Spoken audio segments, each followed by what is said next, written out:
हमारे बीच गुरु माँ भुवनेश्वरी जी भी उपस्थित हैं। उनका सम्मान सनातन संस्था की धर्म प्रचारक संत सद्गुरु स्वाति खाड़े जी करेंगी।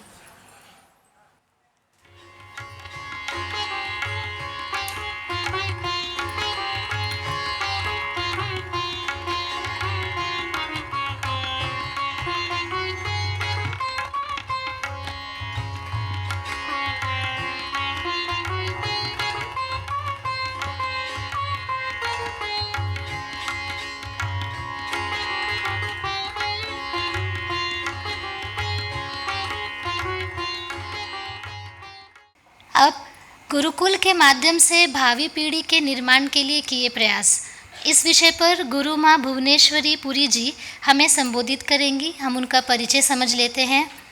आप उदयपुर राजस्थान के श्री कुलम आश्रम की संस्थापिका हैं।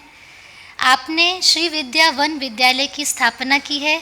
आपकी विशेषता है कि हिंदू संस्कारम पाठ्यक्रम की आप प्रणेता हैं।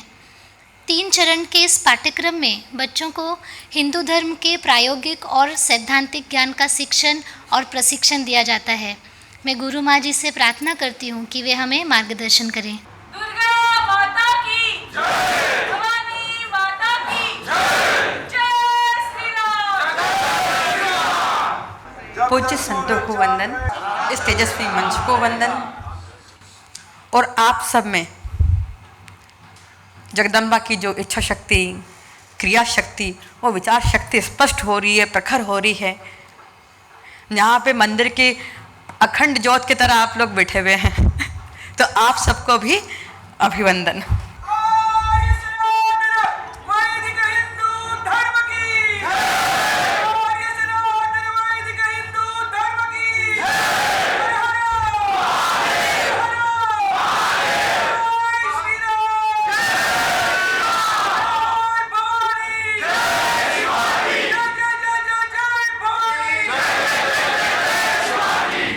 शिवोहम।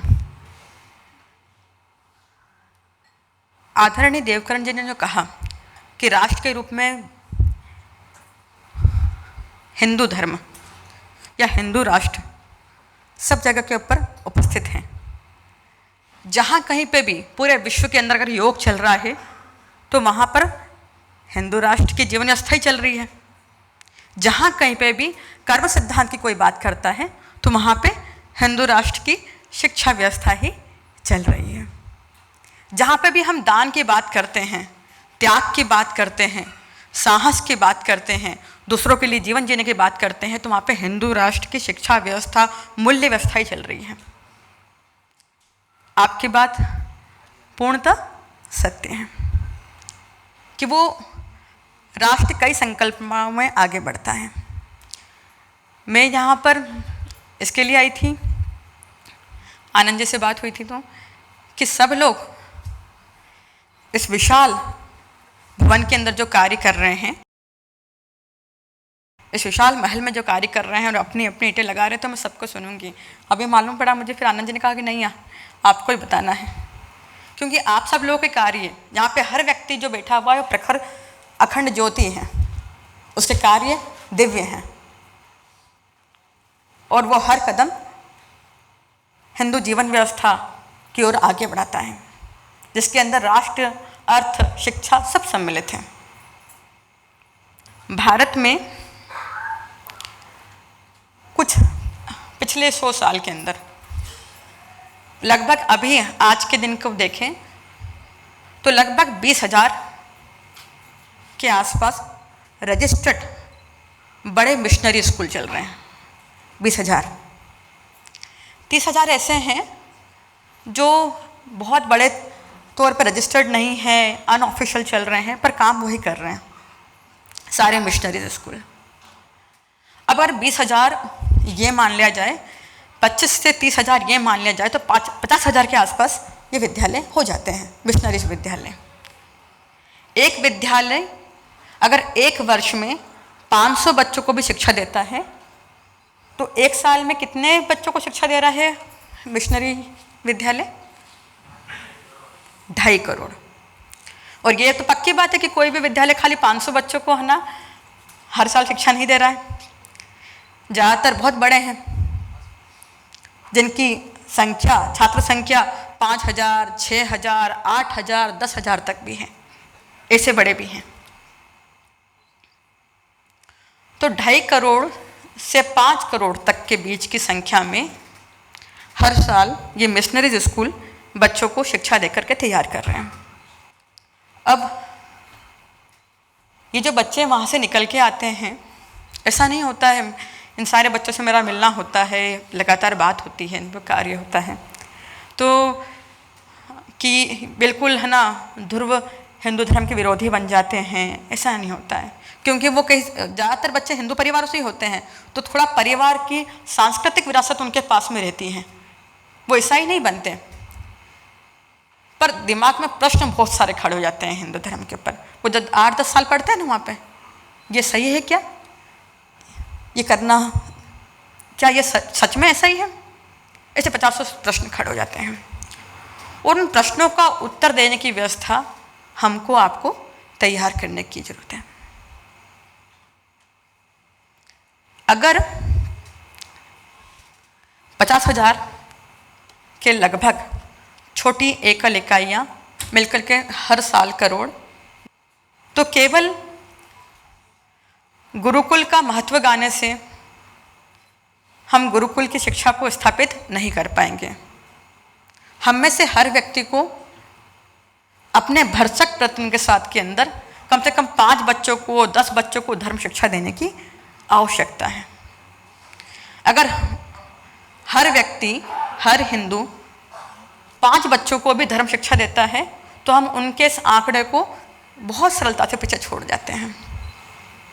हिंदू संस्कारम कोर्स के बारे में बात हो रही थी, तो वो वहाँ पे चलाया है, उसके बारे में यहाँ पे थोड़ा सा बता रही हूँ। इसलिए नहीं कि ये एक प्रकल्प चला हुआ है, ऐसा इसलिए बता रही हूँ इसके बारे में कि आप लोग भी ऐसे अपने अपने स्थानों पे आरंभ कर सकते हैं, चला सकते हैं। कई संस्थाएं बाल संस्कार केंद्र चलाती ही हैं, पर होता क्या है, बाल संस्कार केंद्रों के अंदर जो संस्थाएं, धार्मिक संस्था चलाती हैं, उसके अंदर क्या होता है, कई बार है ना केवल संप्रदाय विशेष के बारे में बात की जाती है, भगवान के किसी एक स्वरूप विशेष के बारे में बात की जाती है। समग्र विराटता के साथ में, संपूर्णता के साथ में अखंड हिंदू धर्म के ऊपर बातचीत बहुत कम जगह पे हो जाती है। जैसे जब मैं हिंदू धर्म के नियमों के बारे में सर्च कर रही थी, नियमों के इसके ऊपर, तो एकमात्र जो पूरा सटीक साहित्य मिला वो सनातन संस्था का था। पूरे भारत के सारे संस्थाओं के साहित्य को देखने के बाद में कि उसके पास में हर एक चीज़ का, हर नियम का एक कारण था, स्पष्टीकरण था। ये ऐसा कर रहे हैं तो क्यों कर रहे हैं, ऐसा कर रहे हैं तो क्यों कर रहे हैं, इससे क्या होगा। इन बच्चों के सामने जो हम प्रश्न खड़े कर देते हैं, ये सारे आधुनिक दुनिया जो उनको अधर्म सिखा रही होती है, जो उन्हें धर्म विरुद्ध ले जा रही होती है, तो उन प्रश्नों के उत्तर देने के लिए हमें तैयार होना पड़ेगा। हर जना 5 बच्चों को भी करें, तो जिसमें बात डरावने आंकड़े की बात करी थी, 5 से 10 करोड़, अगले कुछ सालों के अंदर 10 साल में 50 करोड़ बच्चे हो जाना, उससे हम 2-3 साल में ही निपट सकते हैं। इसलिए निपट सकते हैं कि वो भले ही 12 साल तक बच्चों को पढ़ाएं, पर हमारे बच्चों के अनुवांशिकता में, चित्त के अंदर, आत्मा के अंदर हिंदू धर्म के गहराई से बीज पड़े हुए हैं। थोड़ा सा खाद पानी दो और वो पुष्पित पल्लवित हो जाते हैं, पर आपको बैठ के धर्म के बारे में बात तो करनी ही पड़ेगी। तो वो धर्म शिक्षण का कार्यक्रम हम लोगों को सबको अलग अलग ढंग से चलाना है। जैसे हम लोग हिंदू संस्कारम कोर्स करते हैं, तो हम हिंदू संस्कारम कोर्स के अंदर क्या बात करते हैं, आप लोग भी ऐसी बातें कर सकते हैं। पूज्य स्वामी जी पिछले महीने ही उस कार्यक्रम के अंदर थे, और मैं अन्य संतों को भी आमंत्रित करती हूँ, विद्वानों को भी, इसके लिए कि सब मिलकर के इस प्रकार की चीज़ें चलाएं, धर्म का शिक्षण पहुँच जाए, और शुद्ध धर्म का शिक्षण, परिचय। बाकी बच्चा अपना मार्ग खुद ढूंढ लेगा, आगे अपने प्रश्नों के उत्तर ढूंढ लेगा, पर परिचय तो कराना होगा। तो हम लोग बच्चों को किन बारे में बातें करते हैं, हम लोग कोर्स का आरंभ करते हैं तो बच्चों को सबसे पहले सिखाते हैं प्रणाम सही कैसे करना है, वहाँ से पूजा सही कैसे करनी है, परिक्रमा कैसे करनी है, माला क्यों जपनी है। प्रथम दिन बच्चा कोर्स के अंदर वंश वृक्ष बनाता है, कुल देवी कौन है, कुल देवता कौन है, पितृ क्या हैं, तुम्हारे पूर्वज ऋषि कौन से हैं, तुम्हारा गोत्र कहाँ से आया है। और आखिरी में फिर ये सब चीज़ें जपमाला, पूजा, सूर्य अर्घ्य, यज्ञ आदि सीखते हुए फिर वो दर्शन को सीखते हैं। कितने हमारे ग्रंथ हैं, कितने हमारे तीर्थ हैं, कितने हमारे महापुरुष हैं, कितने हमारे देवी देवता हैं। निराकार निर्गुण परब्रह्म से लेकर के साकार देवताओं तक, सगुण देवताओं से लेकर के लोक देवता तक, कुल देवता तक। गुरु की भूमिका, गुरु परंपरा। तो इन सब से परिचय के लिए बच्चे के पास में एक छोटी सी कॉम्पैक्ट जानकारी होनी चाहिए, जिसमें हिंदू धर्म का जो कहते हैं ना कैप्सूल कोर्स, तो ऐसे चीज़ों को बनाकर देने की आवश्यकता है। अगर आप थोड़ा सा कैप्सूल कोर्स भी ला कर रखोगे कि क्यों हमारे परिवार में ऐसा होता है, तो बच्चे फिर है ना इस सब के अंदर नहीं पड़ेंगे। आपके इष्ट देवता कौन से होंगे, बच्चों को बचपन में सिखा दें कि इष्ट देवता का चयन कर लो, तुम्हारे जीवन पर्यंत रक्षा करेंगे। और ऐसे मूलभूत हिंदू धर्म के ज्ञान से बच्चों को परिचय कराना। तो एक कड़ी तो ये हो गई कि जिसके अंदर हम धर्म शिक्षण को करें, और धर्म शिक्षण ऐसा छोटे छोटे के अंदर उन बच्चों को टारगेट करके बनाना है जो मिशनरी स्कूल में पढ़ रहे हैं, जो कमर्शियल स्कूल्स में पढ़ रहे हैं, जो बड़े प्राइवेट स्कूल्स में पढ़ रहे हैं, जिनके पास में धर्म शिक्षण की कोई व्यवस्था नहीं होती। परिवार से थोड़ा धर्म सीखते हैं, किसी संस्था के संपर्क में आ गए तो थोड़ा सीखते हैं, पर हिंदू धर्म की एक कोई स्पष्ट तस्वीर उनके सामने कभी खड़ी नहीं होती। आप लोगों के सामने भी हिंदू धर्म की स्पष्ट तस्वीर कब खड़ी होती है, जब आप कई साल गुरु चरणों में बिता लेते हैं, ऐसी स्वनाम धन्य संस्था के अंदर आते हैं और यहाँ से अनुशासन और ये सब सीखते हैं ज्ञान को। पर बच्चों को देने के लिए एक छोटी व्यवस्था की आवश्यकता है, तो हम लोग उस पर कार्य कर रहे हैं, जैसे संस्था कर रही है। और जब हम वो कार्य करते हैं तो हम सारे संस्थाओं का, सबका साहित्य इकट्ठा करते हैं। सबसे अच्छा तो मुझे अभी तक सनातन संस्था का ही लगा। तो आप सब लोग भी इस प्रकार से धर्म शिक्षण को आगे बढ़ाने के लिए हर जगह के ऊपर छोटे छोटे डिप्लोमा कोर्सेज, सर्टिफिकेट कोर्सेज, कुछ नहीं तो 5-5 दिन के, 7 दिन के, 10 दिन के पाठ्यक्रम तैयार करके बच्चों को उस पाठ्यक्रम के अंदर किसी एक विषय की ओर न लेते हुए हिंदू धर्म की समग्रता, अखंडता पे, संपूर्णता पे बात की जाए और बच्चे के पास में मार्ग छोड़ दिया जाए, वो जो चाहे चुने। तो अपने आप हम मिशनरी स्कूल का इतने सालों का किया हुआ काम धो सकते हैं। दूसरे स्तर पे जो दूसरी कड़ी में जो कार्य करने की आवश्यकता है वो है गुरुकुल। अभी क्या है, ये भी मेरी बात हो रही थी यहाँ पे आने से पहले आप लोगों से कि गुरुकुल के बारे में सब लोग सोचते हैं, पर गुरुकुल चलाना आसान कार्य नहीं है, क्योंकि वित्त का प्रबंधन, उसकी शाखा बनाना, उसका सामाजिक और व्यवसायिक, आर्थिक, शैक्षिक बहुत सारे पक्ष देखने होते हैं और इतनी आसान चीज़ नहीं है गुरुकुल को स्थापित कर लेना। पर ये जो मॉडल आप सोचते हो कि गुरुकुल स्थापित करना बहुत कठिन है, ये मॉडल ब्रिटिश लोगों का और मैकाले का दिया हुआ है। हमारे गुरुकुल तो बहुत सरल थे, एक पेड़ के नीचे 5 बच्चों से चालू हो जाते थे। एक गुरुजी बैठते थे, 5 बच्चे बैठ के पढ़ते थे, बाद में वो 5 बच्चे आने वाले अगले 5 बच्चों को पढ़ाते थे, फिर वो 10 बच्चे आने वाले 50 बच्चों को पढ़ाते थे, वो 50 बच्चे आने वाले 100 बच्चों को पढ़ाते थे, 500 बच्चों को पढ़ाते थे। कुलपति शब्द जो आया है वो गुरुकुल व्यवस्था के अंदर कहाँ से आया है, हम अभी प्रयोग करते हैं। महाभारत में शब्द आता है, जिस ऋषि के आश्रम में 10,000 छात्रों के पढ़ने रहने की व्यवस्था हो, उसे उस आश्रम के जो अधिष्ठाता होते हैं उनको कुलपति कहा जाता है। 10,000 छात्र होने चाहिए। तो 10,000 छात्र हैं तो क्या आपको लगता है कि उस आश्रम के अंदर 500 टीचर होते होंगे और 500 टीचर अपॉइंटेड होते होंगे सैलरी बेस के ऊपर? नहीं ना। गुरुजी के पढ़ाए हुए बच्चे ही अगले बच्चों को पढ़ाते थे, फिर वो और अगले बच्चों को पढ़ाते थे। तो गुरुकुल व्यवस्था, शिक्षा व्यवस्था आरंभ करना सरल है। ऐसा नहीं कि उसके लिए हमें बहुत सारी बिल्डिंग्स खड़ी करने की ज़रूरत है। अगर आपके पास में एक पेड़ की भी छाया है और पढ़ने के लिए 3-2 बच्चे भी हैं और इच्छा है और थोड़ा सा ज्ञान है, तो गुरुकुल वहाँ पे प्रारंभ हो सकता है। हमें इस मिथ से निकलना पड़ेगा कि बहुत बड़ा सिस्टम होगा, बहुत बड़ी चीज़ें आएगी, इकट्ठी होगी, तब गुरुकुल इस्टेब्लिश होगा। क्योंकि जो वास्तव में जो गुरुकुल फैले हुए थे वो ऐसे ही थे, धीरे धीरे धीरे धीरे वो बड़े होते गए। जिन मैं बात कर रही थी, जो 30,000 अनरजिस्टर्ड स्कूल हैं, मिशनरी स्कूल, वो है ना सुदूर वनवासी अंचलों में जा करके ऐसे छोटे छोटे एक एक कमरे के स्कूल चला रहे हैं, और वहाँ से जो बच्चे निकल रहे हैं वो ऐसे धर्मदेशी बन के निकलते हैं, थोड़ा सा पढ़ा देते हैं उनको। तो क्या हम लोग 5-5 बच्चों के गुरुकुल नहीं चला सकते? चला सकते हैं।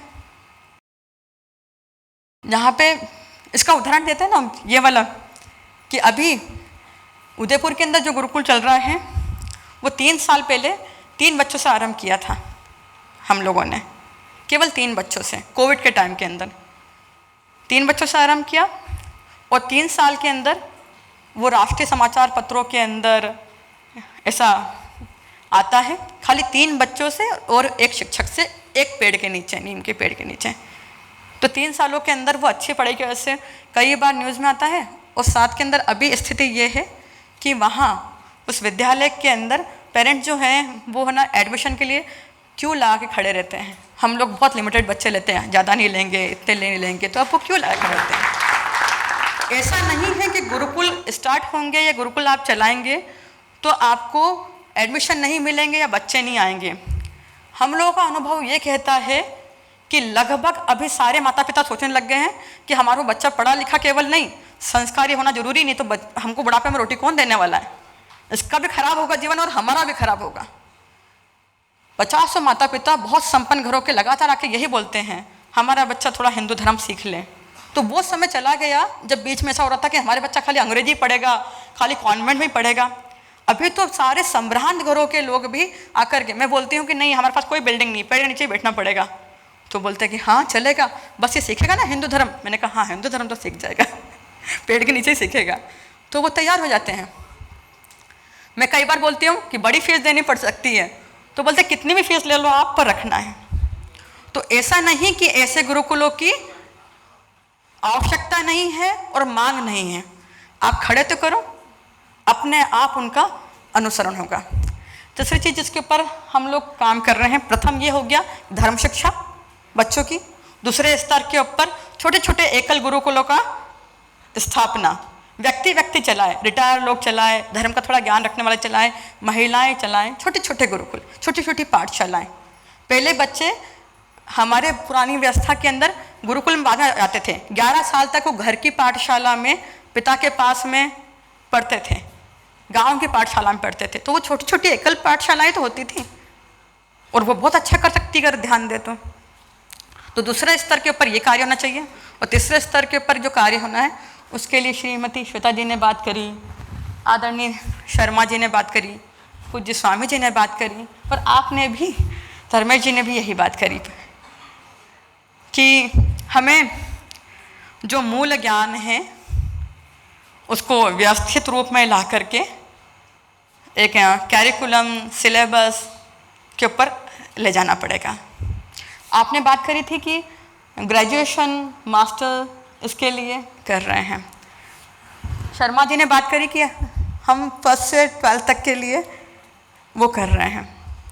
अभी मैं बोल रही हूँ, मैं काम कर रही हूँ नर्सरी से सीनियर केजी तक के अंदर वो लेके आना है। तो ऐसा नहीं, सब जगह काम हो रहा है, सब लोग इच्छा रख रहे हैं, बस काम को संगठित होकर के साथ में आने की देर है। और जितने भी लोग, हम सब लोग भारतीय पाठ्यक्रम के ऊपर काम करना चाहते हैं, गुरुकुल व्यवस्था के ऊपर काम करना चाहते हैं, धर्म शिक्षा पे काम करना चाहते हैं, उन सबको साथ में आना ही होगा, तभी हम बड़ा विशाल बृहत कार्य कर पाएंगे। तो सनातन संस्था का बहुत बहुत धन्यवाद, आप सबका स्वागत कि आपने सारे कार्यों को एक मंच पे आने के लिए इकट्ठा किया। ऐसे ही चीज़ों की हमें आवश्यकता है। धन्यवाद। शिवोहम।